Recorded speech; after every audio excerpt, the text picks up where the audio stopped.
Hi, మేమండి మీ గోదావరోళ్ళం. ఈ రోజు మనం చూపించబోయే గుడి తణుకు సంత మార్కెట్లో ఉన్న పరమ పవిత్రమైన శివాలయం అండి. అదేనండి బాబు, నాగబాంబాదేవి సమేత శ్రీ ఉమా సిద్ధేశ్వర స్వామి గుడి అండి. ఏమండోయ్, మీకు తెలుసా ఈ గుడికి చాలా చరిత్ర ఉందంటండి.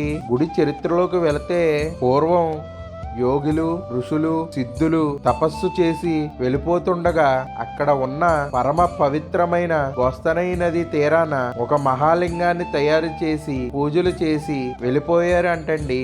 అదే లింగానికి ఇప్పుడు అభిషేకాలు అర్చనలు చేస్తున్నారండి. అంతేకాకుండా ఈ గుడిలో పూజలు అందుకుంటున్న అమ్మవారు శ్రీ మాతా నాగబాంబాదేవండి. అమ్మవారికి ఉదయం సాయంత్రం కుంకుమ పూజలు జరుగుతారంటండి. అంతేకాకుండా ఈ గుడిలో విఘ్నేశ్వరుడు, ఆంజనేయ స్వామి, శ్రీ మేధా దక్షిణామూర్తి, అలాగే చండీశ్వర స్వామి, సుబ్రహ్మణ్యేశ్వర స్వామి, అయ్యప్ప స్వామి, కాలభైరవుడు, ఆది శంకరాచార్యులు ఉన్నారండి. ఏమండోయ్, ఈ గుడిలో విశేషం ఏంటంటే మనం ఇసుకలో నీళ్లు పోస్తే ఇసుక కరిగిపోతుంది కదండి. కానీ ఈ గుడిలో అభిషేకాలు పూజలు అందుకుంటున్న ఈ మహిమగల లింగం ఇసుకదేనంటండోయ్. అంతేకాకుండా పక్కనే ఉన్న నవగ్రహాలకి శాంతులు, జపాలు, హోమాలు చేస్తారంటండి. మీరు కూడా ఒకసారి ఇలా తణుకు వైపు వచ్చినప్పుడు ఈ గుడికి వెళ్లి స్వామిని చూసి తరించండి. స్వామివారి కృపకి ప్రాత్రులు కండి. సరేనండి, ఉంటా అండి. మర్చిపోకుండా